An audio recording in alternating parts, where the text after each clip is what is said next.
So welcome everybody. I'm Craig Chalquist. I'm a core faculty member in East-West Psychology, and I have the honor to be the chair of Sandeep's dissertation committee. So at this time, I wanted to just give you a look ahead and then just go ahead and launch in and hand it over to Sandeep to do his presentation. He'll have about 40 minutes. And before we do that, I would like to ask the committee to introduce itself. I think starting with our second member and then our honored guest, the external speaker. So if you could just tell us a few words about who you are. Craig, are you turning it over to me? Let's go ahead and have Sam and then you, and then we'll proceed. Hello, everyone.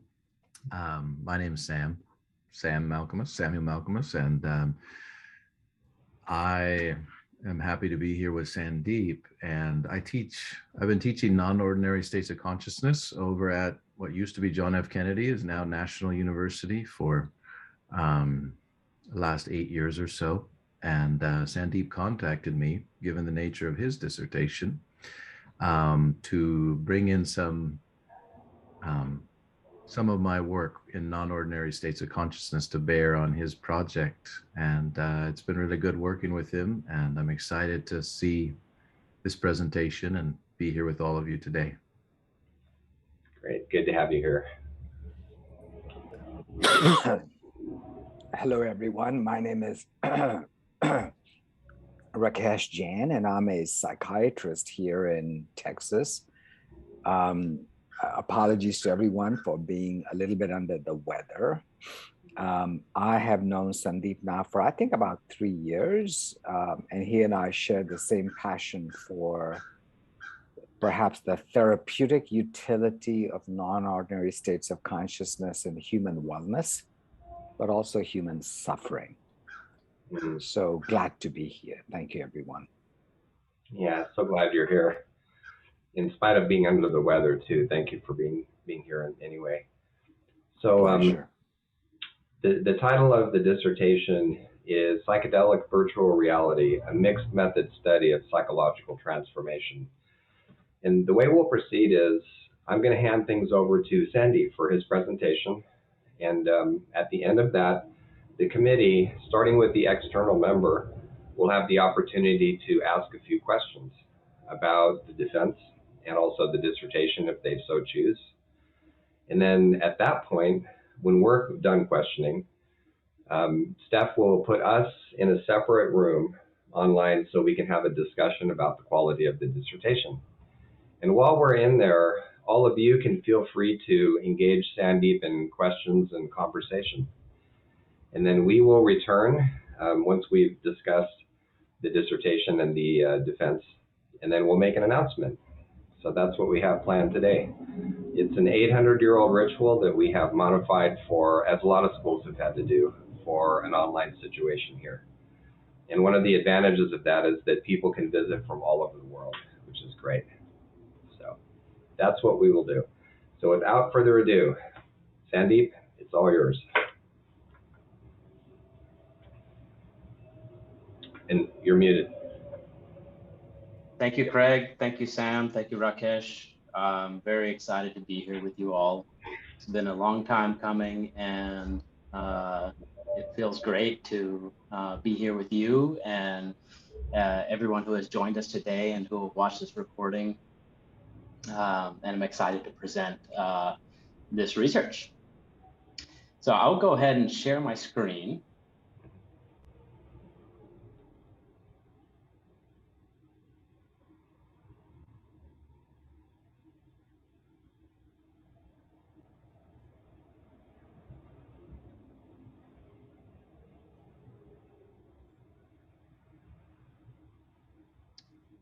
So it's my system preferences is asking me to quit Zoom and reopen in order to share my screen. So I'm going to do that real quick. Okay. We shall be here.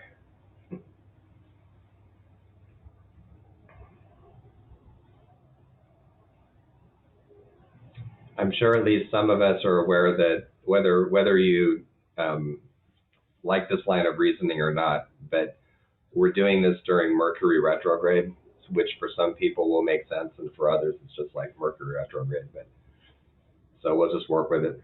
We'll ask Mercury for his forbearance and see what happens.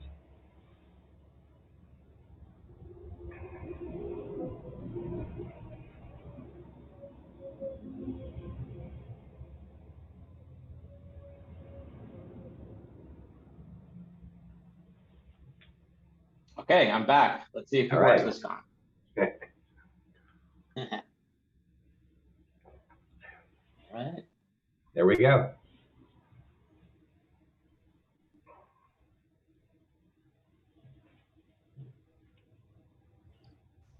So can everyone see that? Mm-hmm. Yep. Yes. And how's my audio? Good. It's good on my end. I'm going to go ahead and mute myself and just ask everyone else but you to do that too, so we can have a nice clear presentation. Okay, yeah, good idea.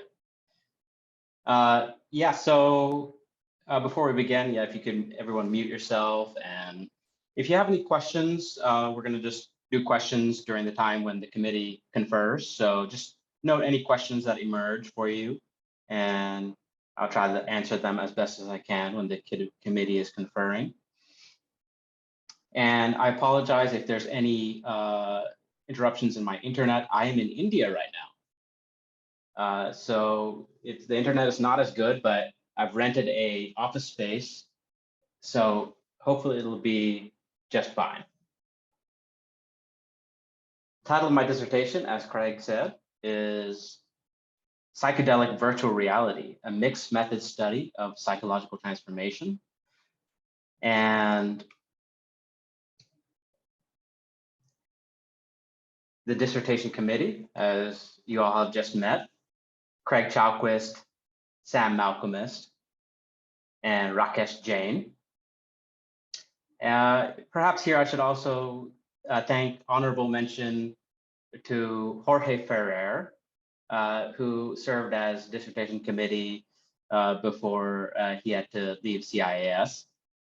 And he provided very valuable insight going into the data collection phases of the research.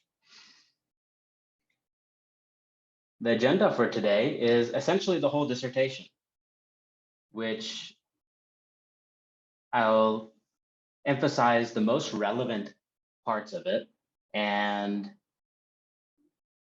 at the risk of wading in shallow water, I want to give a complete picture of what this dissertation is about. But we have plenty of time, so we'll get through it.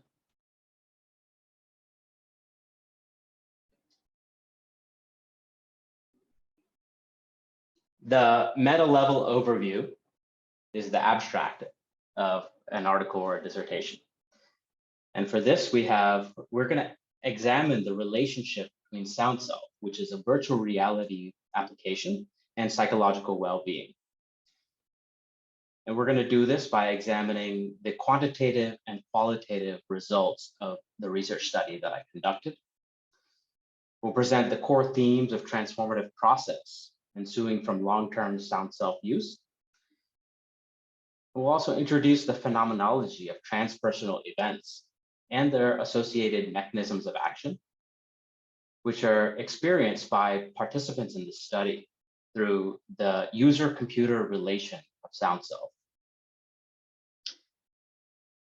And we'll also examine the value of epistemic diversity, or combining different ways of approaching truth in researching transformative VR applications, which I hope I will be able to convey this is very important in VR and particularly important in applications or technologies or tools of non-ordinary states of consciousness.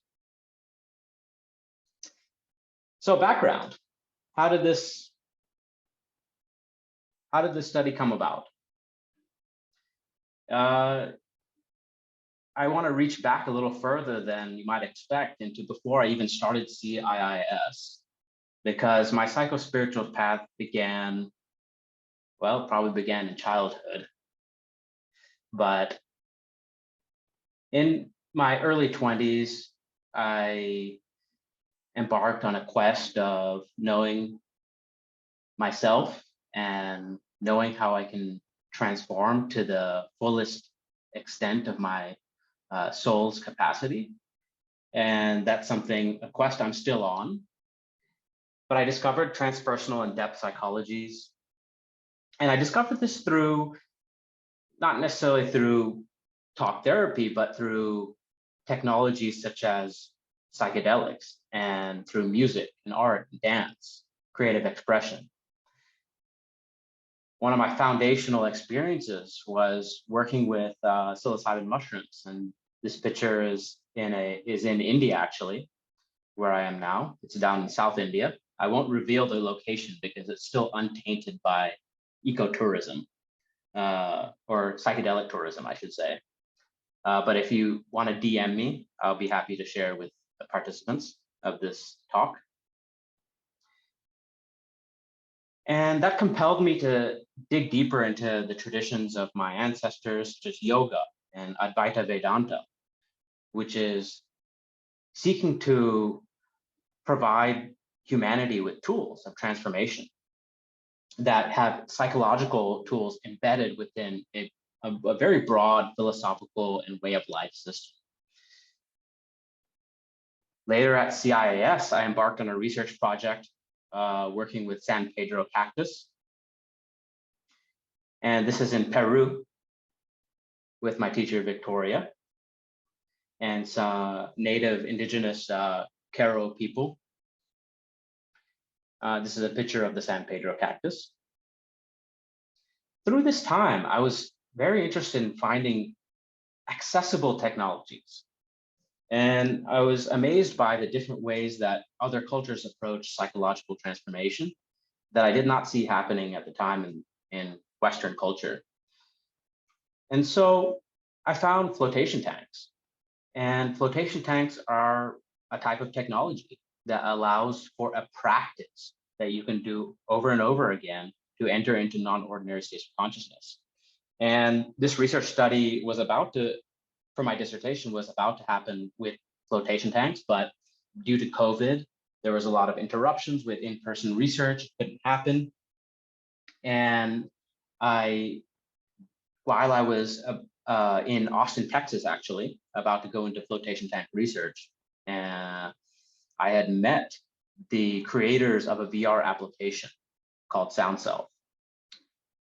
And I was completely blown away that something I could put on a VR headset and practice a state of consciousness which reminded me of flotation tanks, actually. It reminded me of psychedelics. It reminded me of yoga in a way that was totally unique. So I thought, hey, this must be something that really needs more research. And I started to do meditations in VR. This is me and a participant of the study / research assistant in virtual reality while we were strategizing for our meditation sessions that we were doing in virtual reality. And I really found that it was an amazing medium, and the particular application of SoundSelf exhibited characteristics of transformative process that really ought to be studied. So I landed on this VR research with SoundSelf and devised the research questions very simply. What is transformative process? What is the experience of transformative process of participants as they use SoundSelf over time? And the secondary research question is, does regular long-term use of SoundSelf result in increased psychological well-being? And this secondary research question was particularly examined with quantitative hypotheses. And we'll get to that in a little bit.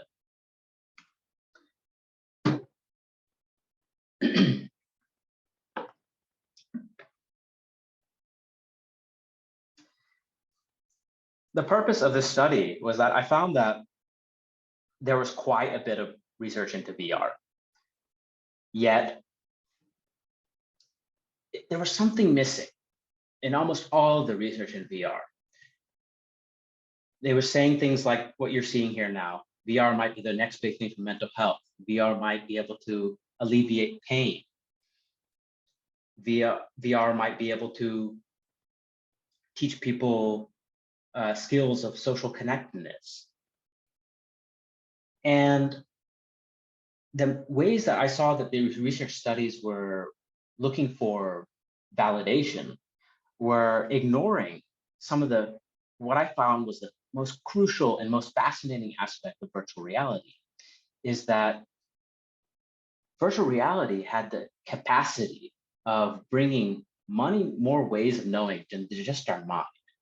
We can use aspects of our embodiment that we don't particularly, or most software doesn't really address, such as our touch, our breath, our voice, our movement, interaction, and as well, the human subject itself. That something amazing about VR is that it's not just like a pill you take and pain will be gone. Is that it requires participation in the VR experience for that healing mechanism to happen. So the purpose is just that, is in my training in transpersonal psychology, I wanted to bring a transpersonal worldview into VR. Transpersonal psychology emphasizes transformation. It emphasizes non-ordinary states of consciousness. And it also emphasizes how real live human subjects with their full capacity of knowing the world, not just in a cognicentric or just in a rational way, with their full embodiment, passionate ways of knowing, and oftentimes anomalous or unusual ways of encountering the world, and mystical experiences as well. So I'm bringing a transpersonal worldview and really putting value into the individual insight that participants had, as well as combining these with how can we generalize the results of the study. So we combine, in the study, I combined qualitative data from interviews, from the group processes with cooperative inquiry, which I'll describe shortly, as well as quantitative data from psychometric scales. And I wanted also this study to be relevant for broader, just from virtual reality, have an impact bigger than virtual reality, because one of my pain points as a transpersonal psychologist is that many amazing tools, such as the emerging psychedelic renaissance, requires building of skills over time. You don't just take a psychedelic and you're completely healed. It requires a very safe, comprehensive healing container that might include psychotherapy, might include contemplative practice, and it occurs over time. And this is the same thing with VR, and we can examine this in a micro fashion, which is really cool.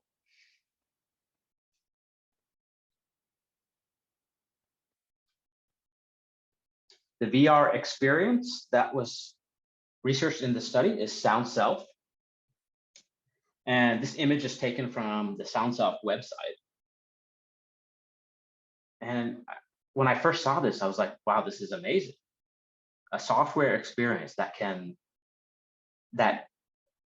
makes the claim that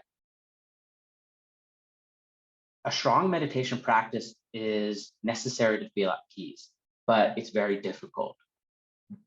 This application may provide that practice. And that's a strong claim to make. And I was super interested. And I'm thankful for Robin and Heather and Topher at Andromeda. They were very kind to allow this, give free software to all the participants. They very enthusiastically supported the research. And I just want to note that Robin and I became close over the research. We've started a new company, Entheo Digital, which is seeking to create new digital therapeutics inspired by this SoundSelf application.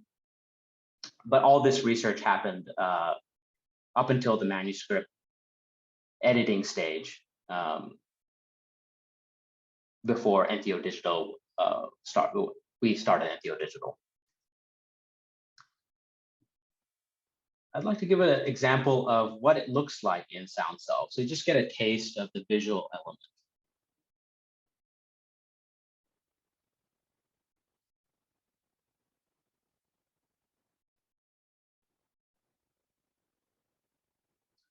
So you're laying back wearing a VR headset.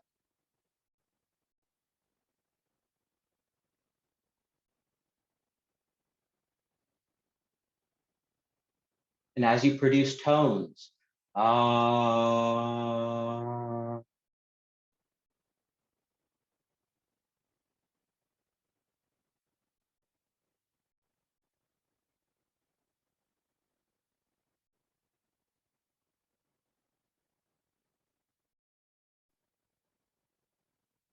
the toning itself is the locus of agency in this application, where it's taking you, propelling you forward, and you're immersed in an audiovisual feedback loop.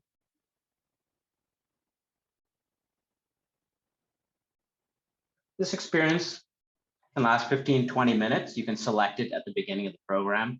Some of my participants really like doing it for 20 minutes. Some of them like doing it for 45 minutes. So it was cool that you could select how long you wanted to do it and fit whatever was the needs of each person. And so the visuals are interacting with your voice, the audio is interacting with your voice.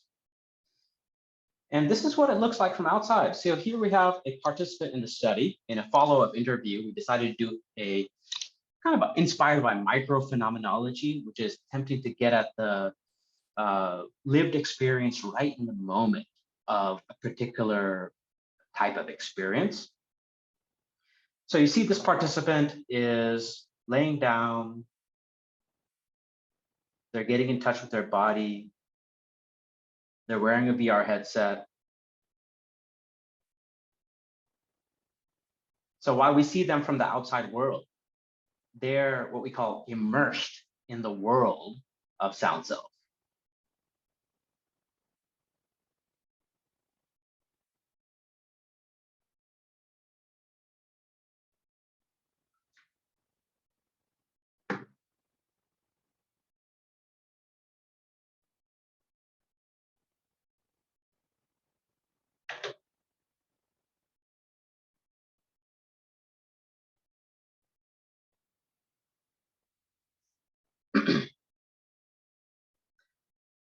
In general, virtual reality is simply a human-computer interface that allows for the experience of interaction, that you can interact within this world using perhaps controllers, using your head movement. As you move your head, for example, in Google, you can be in Google Earth VR and go to Paris. And as you move your head, you can see the Eiffel Tower.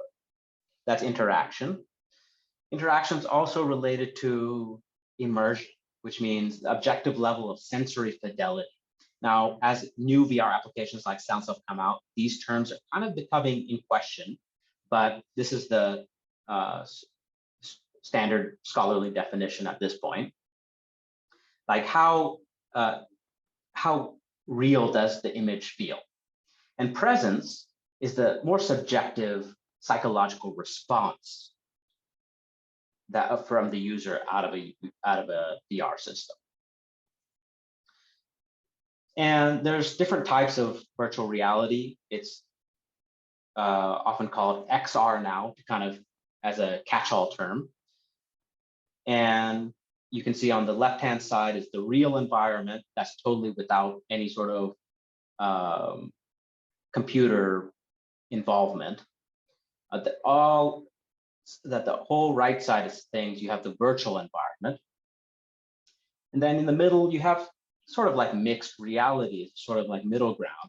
You can think of if you ever used your phone and played with the Instagram filter, that's augmented reality, where you can overlay computer-generated elements onto a reality image. Now I'm going to give a quick overview of the literature.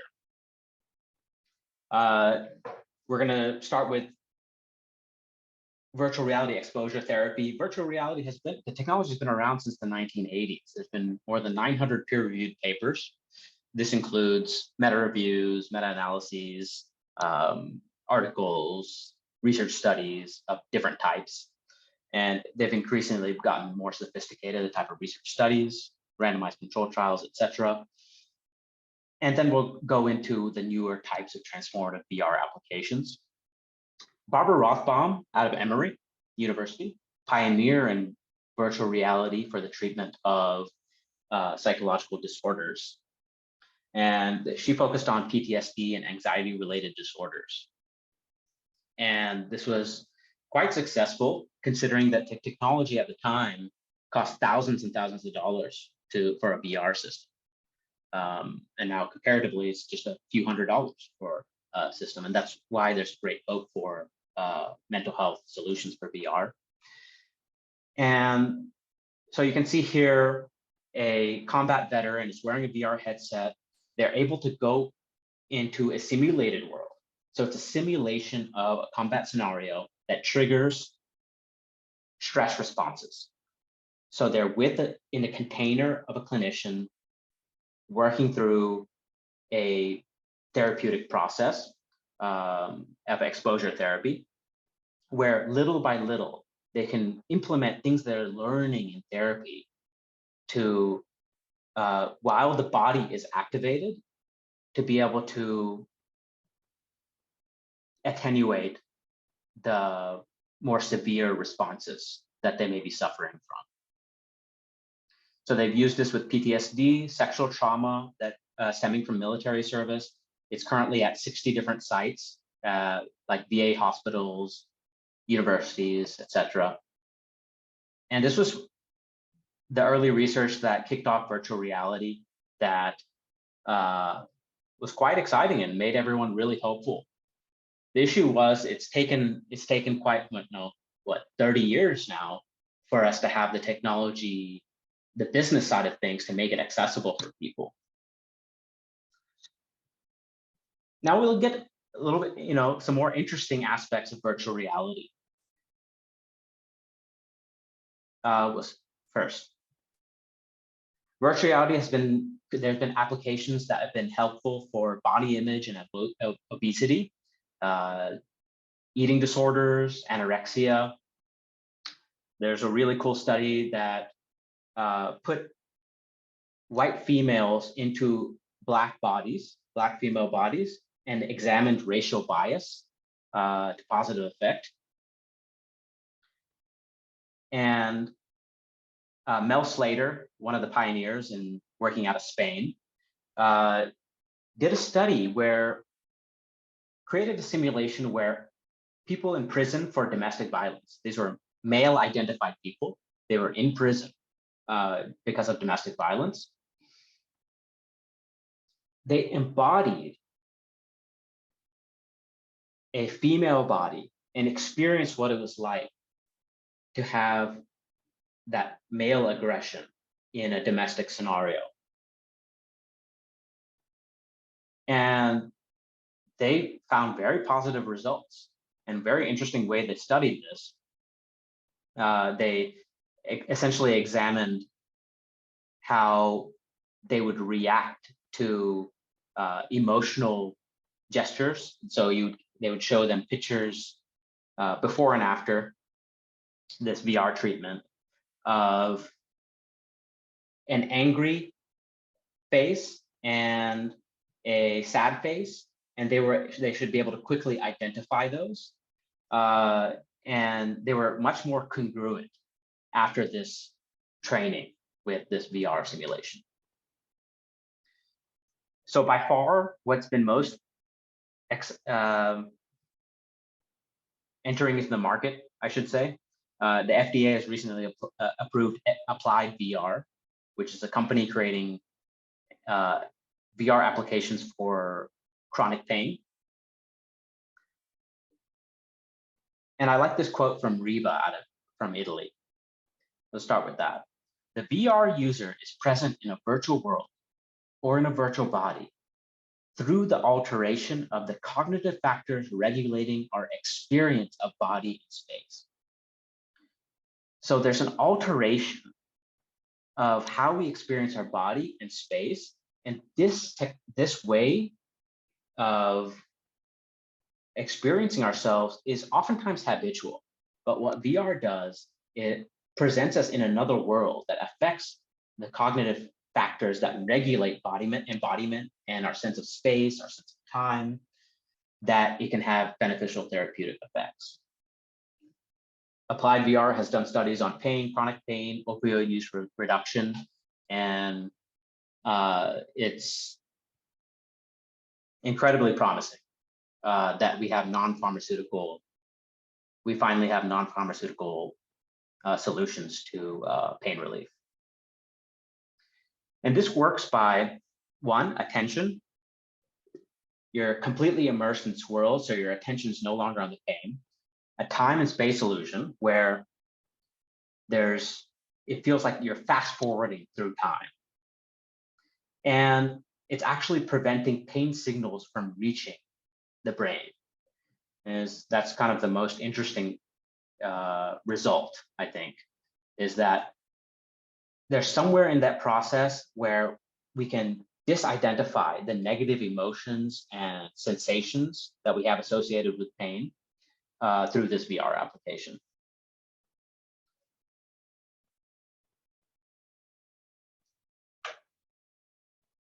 Really cool studies, more recent years. People have, this one study showed how a virtual application you could embody Sigmund Freud. It's kind of hard to tell in this picture, but you embody Sigmund Freud and essentially you do talk therapy with yourself. So they call it a paradigm for self-counseling. And I think we're going to see much more and more of this type of thing, where you can inhabit a whole nother body, and that actually has measurable changes in how you experience yourself, and that has meaningful outcomes for therapy. Then we get into some more transformative applications that looking at awe, some transpersonal aspects, such as awe, mystical experiences. And the essential thing to see here is that the VR allows the generation of complex and vast stimuli. You might associate that with also psychedelics, where there's complex and vast stimuli, where one of the most prime characteristics of psychedelic experience is that feeling of awe. This is the overview effect, where you can go in VR, you can blast off into space as if you're going to the moon and then look back onto the earth. And it's not just looking at a photograph like we're doing now. It actually, there's a feeling that happens in the body that is similar to what an astronaut would experience when they're really on the moon looking at Earth. I'm going to fast forward for the sake of time out of that one, but that one is looking at empathy. There's really cool applications coming that are addressing empathy, social connectedness. This research is couched in transpersonal psychology, and especially in non-ordinary states of consciousness. The pioneers of researching this is, of course, Stanislav Grof and his LSD research, and his voluminous work explicating holotropic states of consciousness. And the essential thing to see here is that non-ordinary states of consciousness have something beneficial for people when done in a proper way. And the central thing that transpersonal psychology looks at is that there's this aspect of moving towards wholeness, or moving towards a feeling of satisfaction, not just in your work life, but at a deep soul level. So acknowledging the spiritual aspects of experience and life changes and development. This dissertation is also couched in the stages that transpersonal psychology went through. Jorge Ferrer, very importantly, had some criticisms of how transpersonal psychology was progressing. And his major contribution in terms of this study is that transpersonal phenomena may occur in a different fashion from just like pure mystical experience that was previously studied in perennialism. They can happen between people, relationally, in a community. They can happen through places where there's perhaps entities that have their own sort of way of encountering the world, or types of knowledge. And importantly for this dissertation is that transpersonal phenomena are participatory, in that they involve the full capacity of humans and how they encounter the world. More recently, Glenn Hartelius, in a series of essays, has advocated for what he called participatory empiricism, which is essentially bringing the best of participatory thought and saying, how can we be inclusive of scientific ways of building knowledge and validating knowledge claims? And this is done through essentially looking at how we're obtaining knowledge and situating that, and being very careful about how these types of knowledge are couched in certain traditions, such as science, phenomenology, etc. And I was inspired by this and did a participatory empirical study for this research. So on the right, you see this is recruiting participants in VR. I think this is one of the first studies which recruited participants in virtual reality. This is an inquiry into psychological well-being and transformative process happening over 6 weeks. The chosen methodologies were Collaborative Inquiry, also known as Cooperative Inquiry, developed by John Heron, further hashed out by Peter Reason and others. Jorge Ferrer, Olga Sommer at CIIS have been doing great work with Cooperative Inquiry.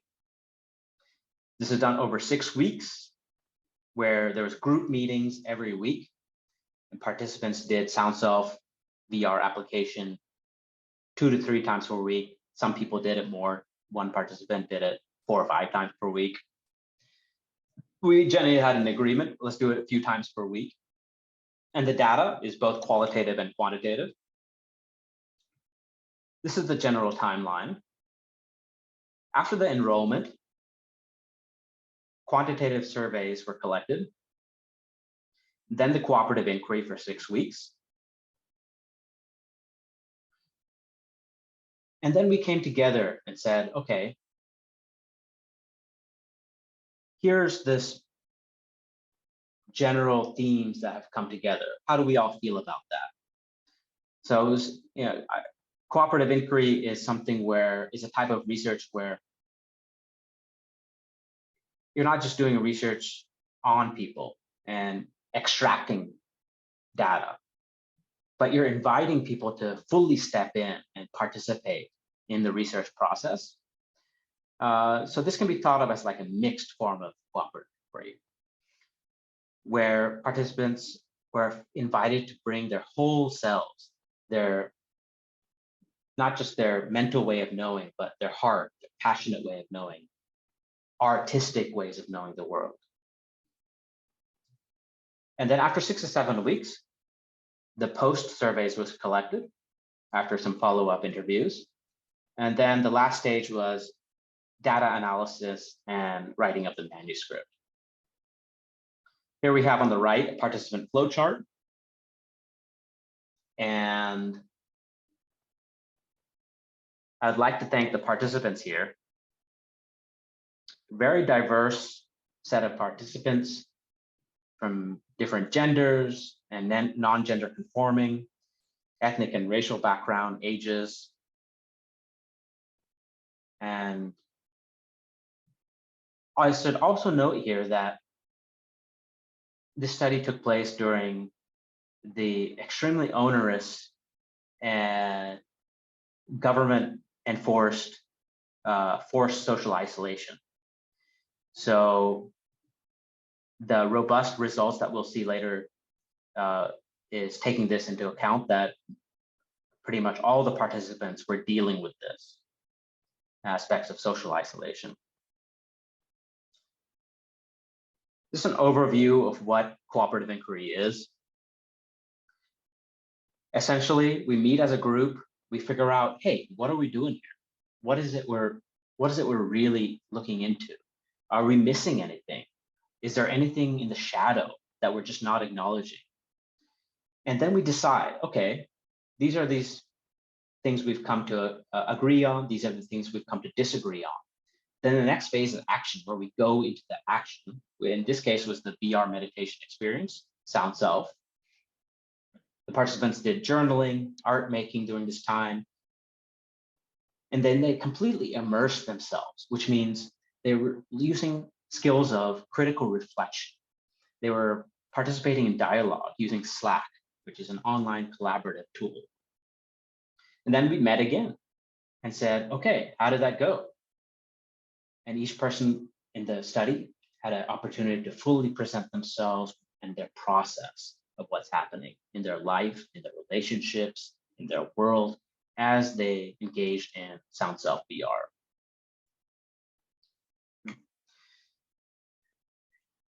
Here we have the quantitative results of the study. Oh, I have a chat. Oh, I got about 5 minutes. Okay, we're gonna plow through this.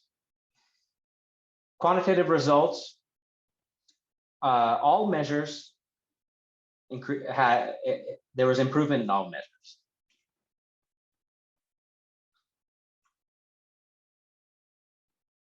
There were measures of anxiety, mysticism, depression, well-being, mindfulness, wellness.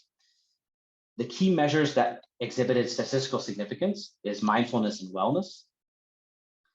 And as you can see here, it would have been like kind of weird and off if, like, let's say wellness went down, yet all other measures had improvement. But we didn't. I was very happy that it wasn't the case. And Q5 and FFMQ are, and all the other scales as well, are widely used, validated scales. And so what I did was, we had the qualitative results as well. And the major themes are meditation, flow state, VR or immersion, voice and body. And the central theme that kind of was revolved around all of these is participation and personal process. So I'd like to just give you an example, a little bit dive into how cooperative inquiry works. There's presentational outcomes where the people use art, the participants use art making to really dive into their experience. You have participant Michael Lee with this image right here. At the beginning of the study, posting this on Slack and kind of just disclosing his inquiry process.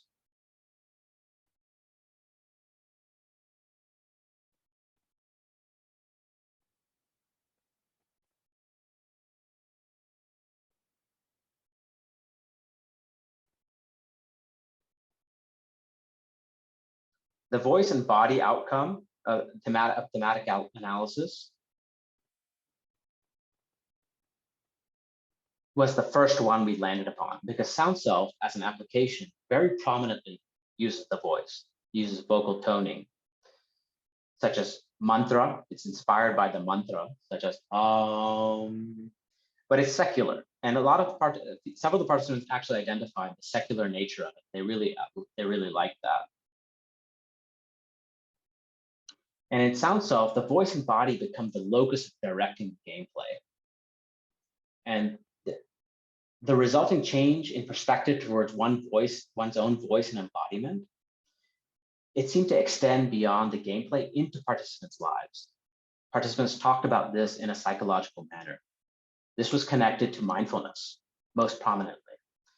That the effects of SoundSelf, they really felt like it was transferring into their life, into helping them work through their problems more, work through perhaps like a work problem that was holding them back.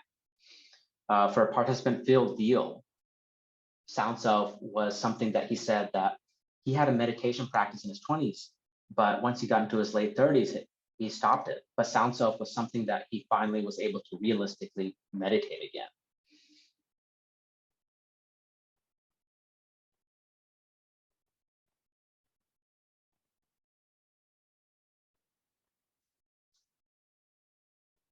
And then I'll touch upon participation. Participant MD said, I keep thinking about what was brought up in the first meeting, about what meditation means for you and different definitions of meditation. Maybe your mindset going into the application has an effect on that. So the most important thing we found is that while there was a generalizable result of mindfulness and well-being measured by the WHO-5, the ways people got there was really unique. It was unique to their personal process, unique psychology, the unique things that they were dealing with in life. And SoundSelf as an application was not just proposing, hey, this is like a very particular end state that everyone should be in. It was quite open-ended. So that was a really interesting feature of it.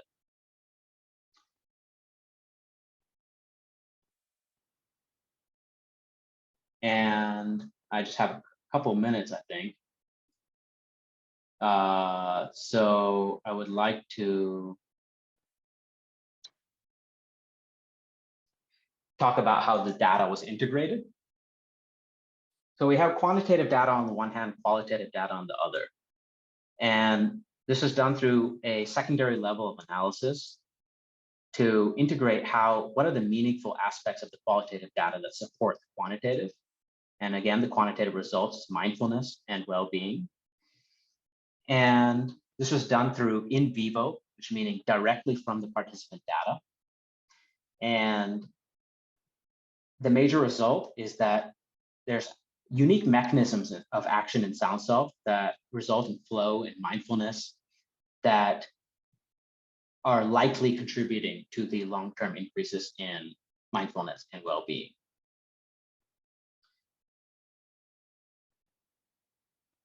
This secondary level of analysis also resulted in exploring mechanisms of action. One of the coolest things about SoundSelf is that it's an affective feedback system.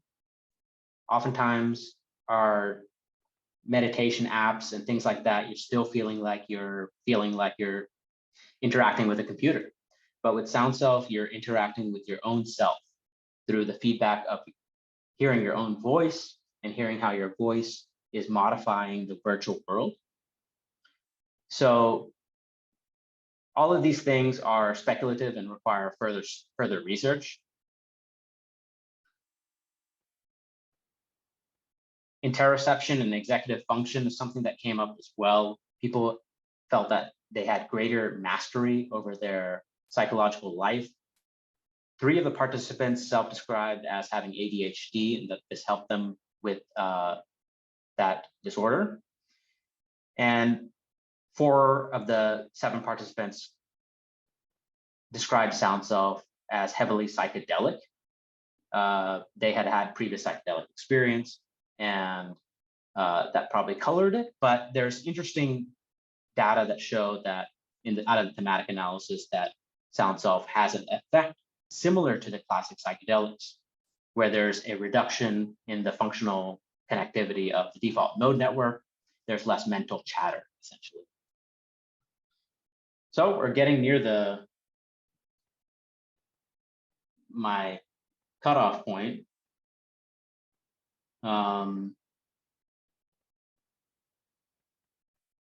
Greg, can I have a few minutes to go through the rest? Yeah, just a couple as you start wrapping it up. Thanks. Okay.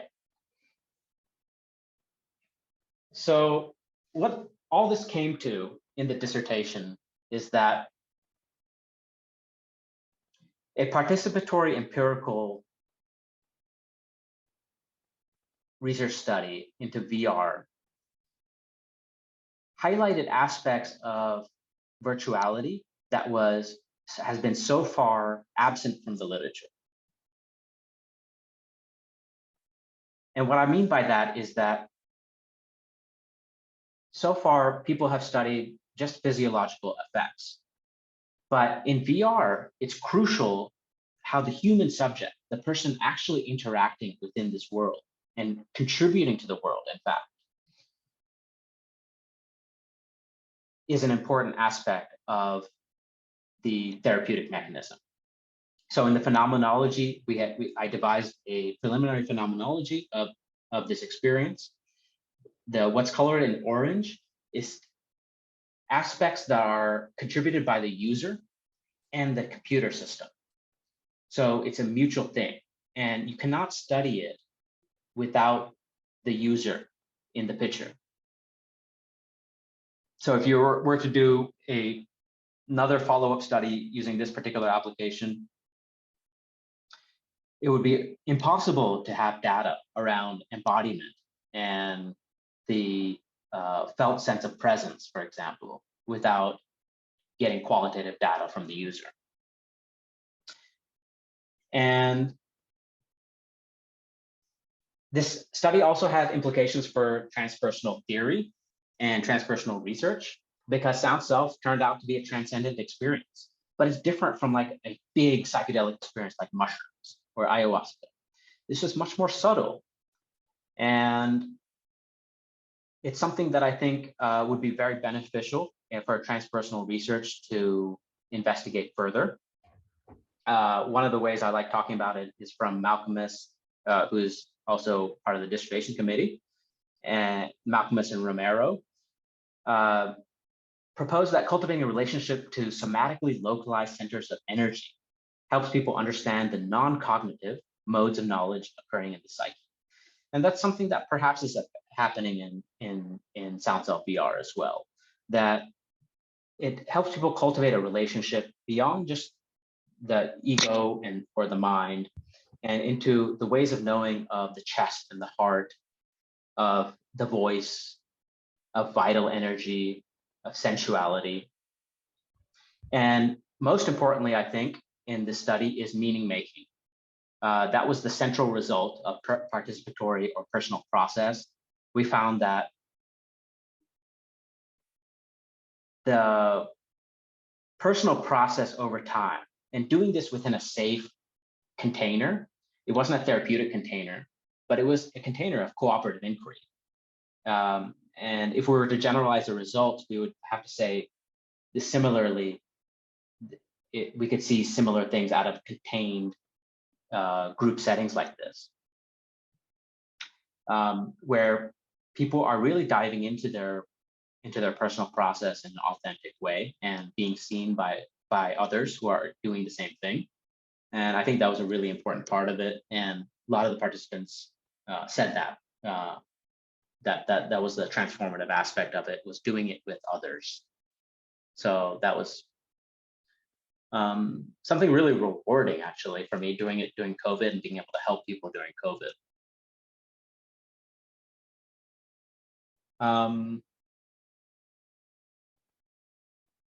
Implications for future research is that there's much more research that needs to be done around depersonalization and derealization in VR, which means that there's a feeling after some VR applications that the real world feels less real.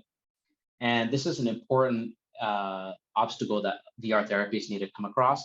We did not see any of this in this study, but nonetheless, further studies need to look into it. This oftentimes happens when the VR tries to simulate the real world, whereas SoundSelf creates a whole nother world. So there may be something interesting in that aspect that requires further investigation. And because there were improvements in psychological well-being and mindfulness over time, this could be beneficially studied as a psychotherapy adjunct within clinical populations.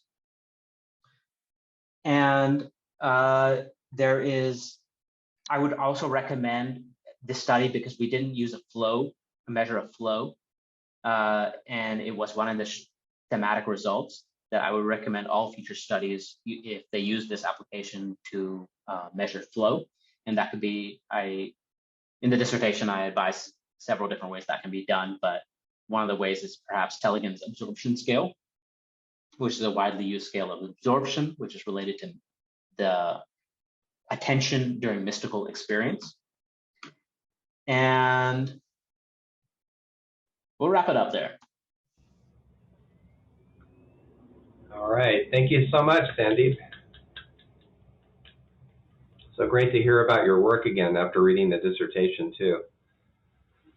So we will now move to questions by the committee, and for the tradition in East-West psychology, I'd like to ask our external reader if you want to lead off. We'll each have an opportunity to ask a question or two, and then we'll have the discussion that I mentioned earlier just among the committee members. So would our external reader like to ask a question or two? Sure, Craig. I think that would be me. Sandeep, I would add my congratulations to Craig's for doing work that simply hasn't been done before. It just hasn't been. It's a unique piece of scholarship at a time that it was very difficult to do. COVID was a very tough time to do any research, and I'm impressed that you carried it off. I have myself had the pleasure of trying out SoundSelf, and I hope Craig and Sam and others, when you get a chance to do so, you will try it. Because as Sandeep said, it is unique. It didn't feel like virtual reality whatsoever. It felt like virtual reality of a different sort with full participation from my intonations. And I have to say, it was psychedelic. I have had experience with psychedelics, I would say fairly extensively in the past. But this was in the absence of any psychedelic substance. It was a very pleasant experience, and I can clearly see why the qualitative and quantitative data you revealed, you showed from these participants, showed what it did. One other quick comment, and then I have a question. I'm actually pretty pleased that your wellness measures, even though the number of participants was relatively low, actually shows a very robust change. And we are, of course, suffering through a wellness deficit disorder pandemic, have been for a couple of decades, but particularly in the last few years. And to have this type of intervention potentially available to address it, I mean, those are some amazing changes. 52% change, I believe, in WHO5 is remarkable. The question I have for you, Sandeep, has to do with scalability. Would you have any comments about scalability, not just for clinical populations, which is a selfish interest of mine, but how do you foresee such an intervention being available to the larger public at large? And how do you plan to disseminate the data that you already have out to the wider scientific and public community? Yeah, thank you, Rakesh. Well, for your first question, the scalability, what's interesting about, and this is kind of my prime passion, looking for first on flotation tanks and then VR. I'm super interested in that. I'm super interested in how we can make mental health solutions much more accessible. There's, like I come from an Indian community where talk therapy is taboo. Many communities it's inaccessible either through taboo or because it's too expensive, etc. And indigenous communities have other ways of going about things, so what's interesting about SoundSelf is providing like a really intimate form of just being with yourself. That's one of the phrases that kept coming about in the data in some form or another, is that participants would say something like, oh wow, finally I was just able to just be with myself without the stressors of life. And it wasn't in like a running away from the stressors type of thing. It wasn't like a dissociating. It was more like finding a part of themselves that was empowered to work with the stressors. So in terms of the scalability, it comes down to, I mean, we see huge advances in technology and hardware right now with virtual reality hardware. So it's going to become much more cost effective for people to use virtual reality and engage in SoundSelf and other applications like that. It's not just SoundSelf. There's going to be all sorts of applications that are going to be therapeutic using virtual reality. And how I plan to do my part in making sure that it becomes more accessible is I plan to publish this a version of this dissertation in a scientific journal. Dissertation is more than 100 pages, and the scientific journal is like, hey, what did you do in like a few pages? So it's going to be a challenge to reduce it. As some of you know, I'm quite verbose, and but I'm approaching that challenge with enthusiasm. So I'm going to publish this in a scientific journal, and that is open access, widely accessible, and hopefully can influence more scholars to work with applications such as this transformative psychedelic type VR applications. That sounds very good to me. And I would encourage you in closing to also do platform presentations. Papers are important. Articles are very important. But nowadays we are highly influenced in a positive way by face-to-face or Zoom-based conversations. And there are so many psychedelically oriented meetings now that you can travel to via Zoom. You may want to consider connecting with that community, because that's the one that's most likely going to be most receptive to your thoughts. So thank you very much, Sandeep. And I'll turn it back to you, Craig. Thanks, Rakesh. Great questions. Sam, do you have any questions for Sandeep? Yeah, first of all, Sandeep, just want to express my gratitude for all the work you've done on this project and this phenomenal presentation. You know, it's beautiful to see you present so clearly. And as Rakesh was just saying, you know, being able to bring all of this research and writing and theory and kind of making it translatable to, you know, to the broader public, to this presentation. So I could definitely see you, doing some presentations, a TED Talk or different psychedelic, conferences and organizations. I would definitely encourage you to do so.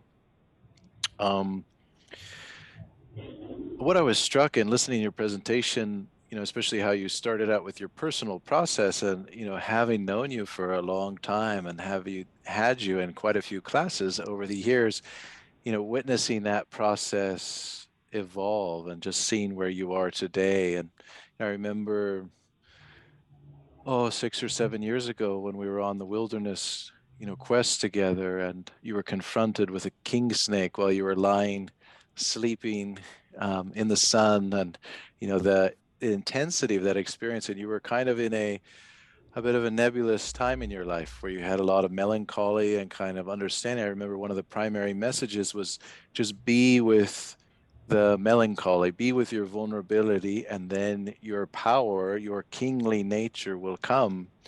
And so I just wanted to remind you of that, because I definitely feel you fully embodying your kingly nature now, right? You made space for your vulnerability, made space for that feminine energy that was needing to be integrated, and I know maybe this is more personal than you want me bringing into your dissertation defense here, but really just I feel you wearing that crown of, your kingly self in a very beautiful and integrated way. And it's reflective in the work that you did. I mean, this integration of a qualitative and quantitative research, mixed methods project where you're bringing together this somatic, intuitive, collaborative inquiry that's, in a shared interpersonal way saying, what is this research really about? What does it really mean to us? What is there any shadows that we're not looking at? Let's explore it together rather than just following a rigid quantitative protocol. But then you're also bringing in, the quantitative measurements and pieces to underscore and support all of that rich inquiry. So there's the Apollonian and Dionysian elements that you've integrated in yourself and also in your research. So really wanting to applaud that and everything you've brought forward, because the world really needs this work and needs more integrative research like the kind that you're doing. In terms of questions, I think, one of the things that just struck me, the limitation piece, also the uniqueness of recruiting participants in VR, but then you're also recruiting participants that are also accustomed to VR or have some relationship to VR, whereas, people who have no experience with VR might have not had, similar well-being improvements or scores because they might feel VR isn't resonant with them, or, what that might be. So I'm just curious about that. And I'm also curious if you would say more, one of the main pieces that's emerging in the efficacy of psychedelics and psychedelic research is the need for integration and an integration process. And so very much like a psychedelic experience, you named how the VR experience for many participants coming out of it, they feel like this sensuous reality is not real. There's a dissonance or a disconnect between the VR reality and this, sensual world that we live in. And so I wonder if you wanted to say a little bit more about how using SoundSelf, there could be a process of integration even that would happen. So in a non-VR space, maybe I'm thinking like doing some embodied meditation that is calling back the SoundSelf experience so that while you're not in VR, so you're kind of bridging the worlds and kind of anchoring something of that experience into this world.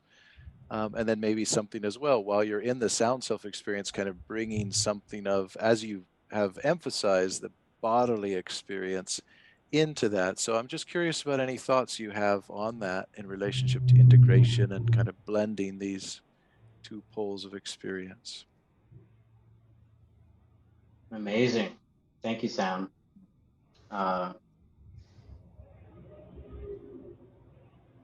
Just by your words alone, you engage all my ways of knowing. Memory too. So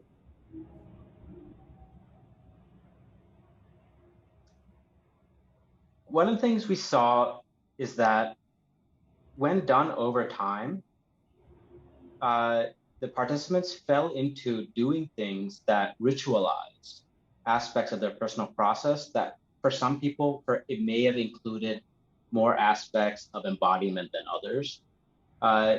People have different ways of approaching things, and there may not be a one-size-fits-all solution to optimal integration through non-ordinary states of consciousness. And I think that's important to recognize. But if SoundSelf does provide something that is tapping into an aspect of sensuality and embodiment itself through the application, one of the things that happens is that as you're toning, you're both in the body and you're in the SoundSelf world at the same time.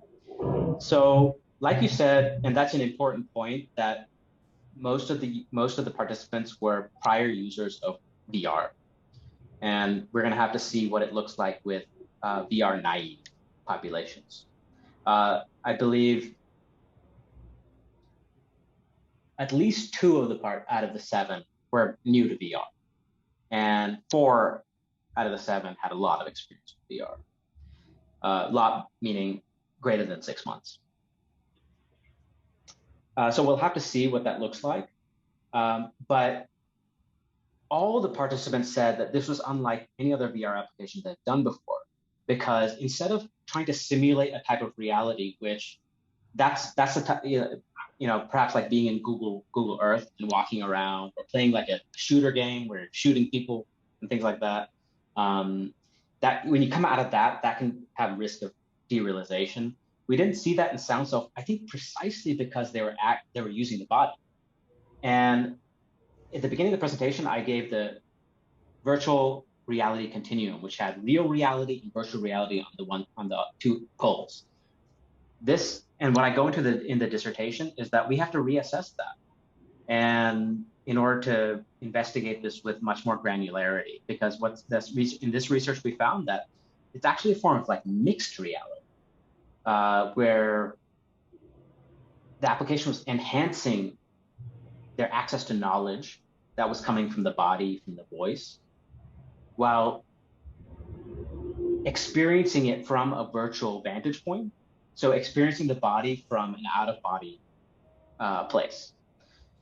And there's been other research that looks into VR out-of-body experiences as well. There's therapeutic applications going into anorexia, which is one that has the most morbidity of any psychiatric disorder. So it's, there's very promising things with virtual reality and how we can access embodiment rather than oftentimes the pharmaceuticals we're using to treat psychiatric disorders are disconnecting from the body. So it's definitely a new frontier, and I definitely don't have all the solutions, but I think that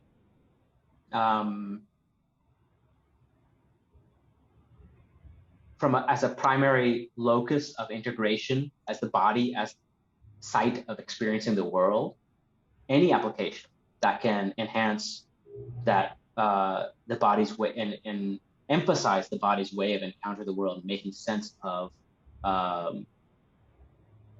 psychological processes is beneficial when done in the right way, in a therapeutic container or in a holistic container.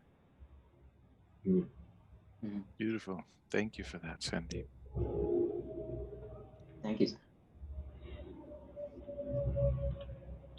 Well, Sandeep, I want to echo my colleagues in praising your work, and I had a couple of specific things to mention. I could mention many more than these, and then I just have one question for you.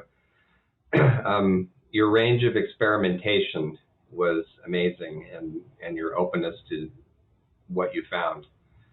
And that your study also embodied the epistemic diversity that you were mentioning at the beginning.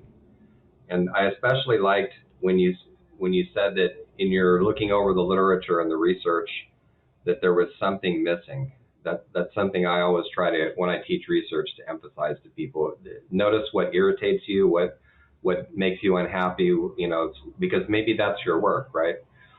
So, which in your case it was, as well as the other things. But also the integral way you held the qualitative and quantitative together. There's a tendency at schools like CIS to sometimes, not always, see quantitative work as just bad or limiting or whatever, but if it's held in the right frame, it works perfectly. So I appreciate that too. And also the boldness that it takes to turn the research immediately into a business. I think that's great. I hope it flourishes. The one, I was going to ask a different question, but you ended up answering it when you were responding to Sam. So I'm going to ask this question instead, which is, can you say something about what surprised you along the way? Were there moments where you went, wow, I didn't expect this at all?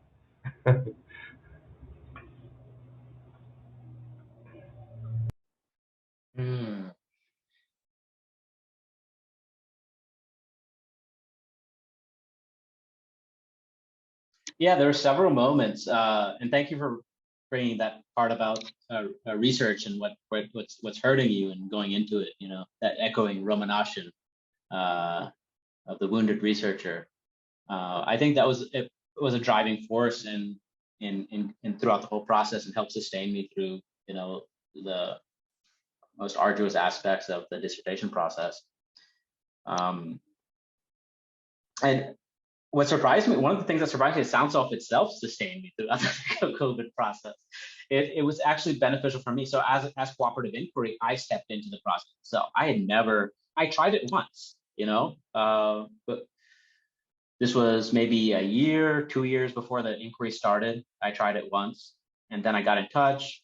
I was able to, there was Facebook Meta provided a headset for me. And one of the things that surprised me is how much I liked it personally. So as I started the inquiry process, I was like, oh, this is pretty cool. I'm doing this along with the participants, and I'm able to I was having my own discovery process as all the other participants were having their own discovery process. So one of the coolest things during that process was having my own insights and either having it corroborated or differ from the other participants. Like I said, the participants we all had maybe different personal processes, but we all kind of converged around these dominant themes of, oh, there's something happening with the body, there's something happening with mindfulness, flow state, things like that. But it was really, really amazing to be able to share this. I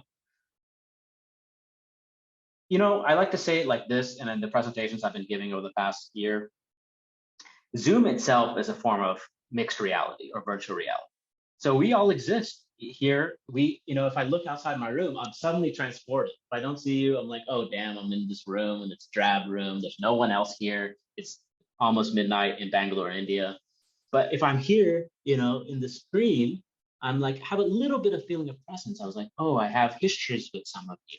And like that. So like that, Zoom is a type of virtual reality. But so in a way, we created a whole another type of reality through our interactions as a group. And that was like really the most surprising and rewarding feature of it, is to see unique experiences happen with SoundSelf. Having my own like personal, like I said, I had surprised to find like it was bringing out things that I had learned from yoga practice, that I'd learned from psychedelics, that I'd learned from psychotherapy, that was just in a unique way, totally unexpected for that. And then I guess in the research, data analysis stage, just having the results, going through that process was that was really surprising to have a mindfulness and wellness result, and combining it with like the themes that had like psychedelic aspects, flow aspects, and so I could talk a lot more about that, but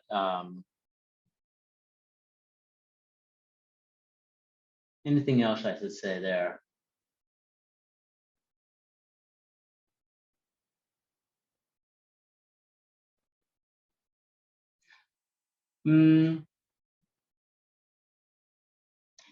Yeah, I mean, again, probably the most surprising thing is the personal process. Like some people found it like, oh, wow, this is super intense and jarring, but I like it. And some people were like, oh, wow, this is mindfulness. I feel like I'm meditating, pleasant. And they liked it too. So much, more research, anything that's surprising or like that, it requires more research, and it's probably going to happen, but yeah. Yeah, thank you for that. Around the time I joined your committee, I was starting to get into VR more.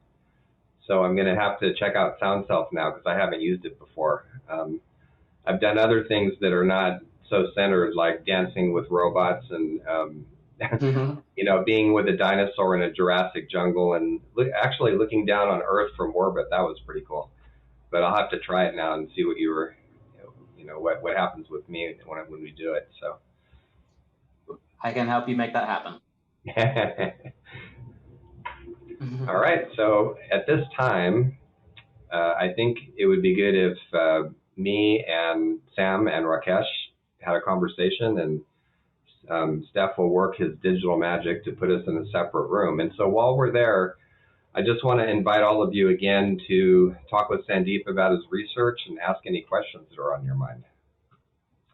So with that, Steph, I think we're good to go.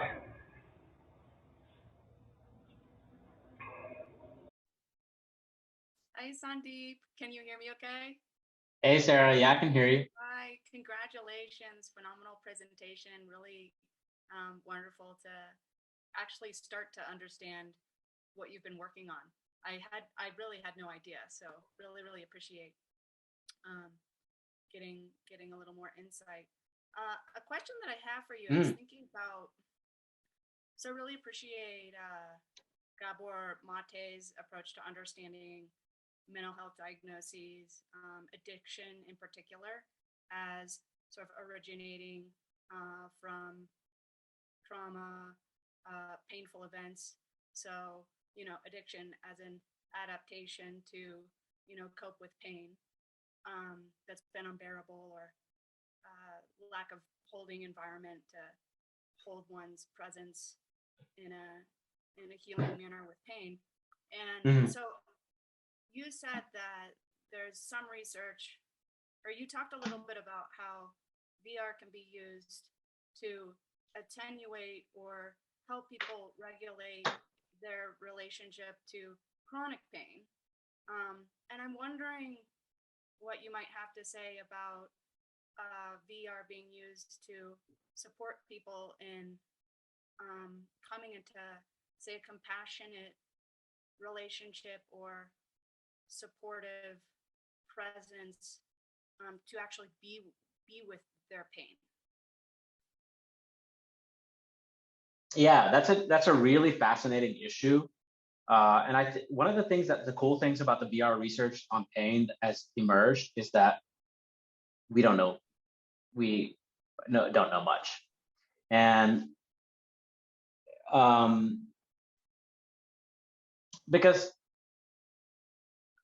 pain as a felt sensation, you can have pain from a physical injury, but you can have pain from emotional wounding that persists and comes back, but it takes on different forms, right?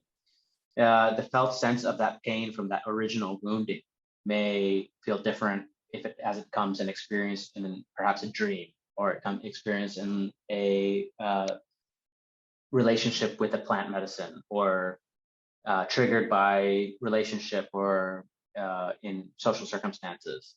It emerges into the psyche differently. And one of the things that I find, and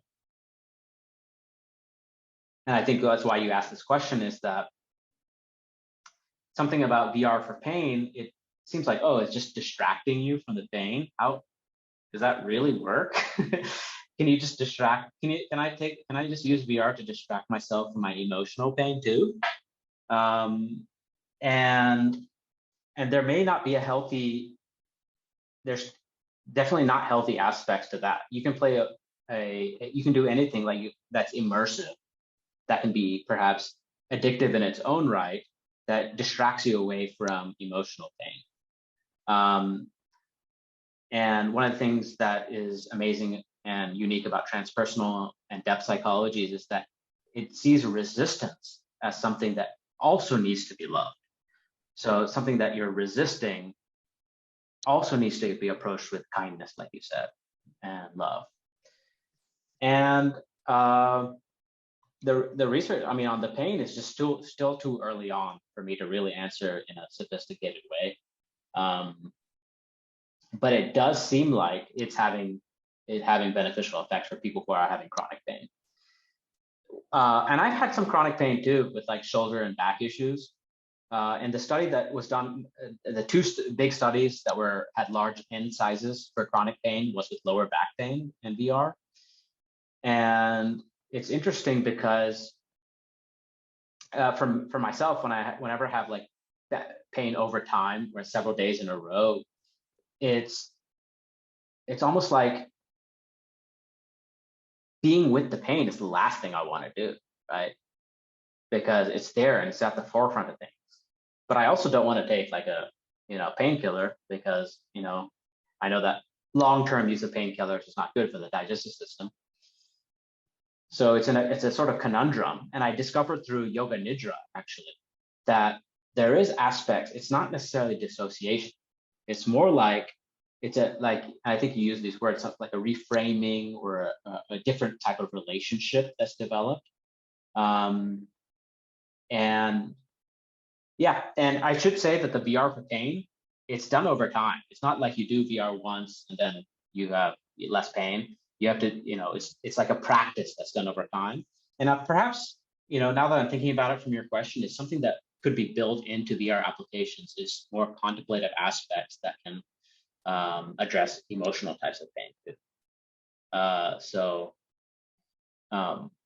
You could, for example, do an experience in VR, but then be guided through contemplative exercises that helps you,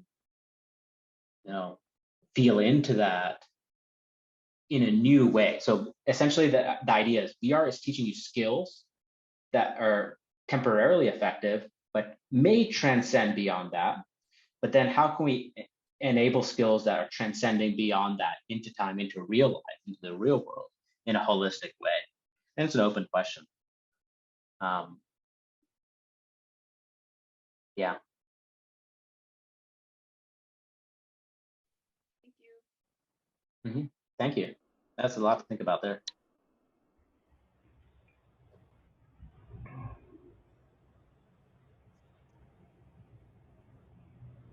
Just waiting on Rakesh here.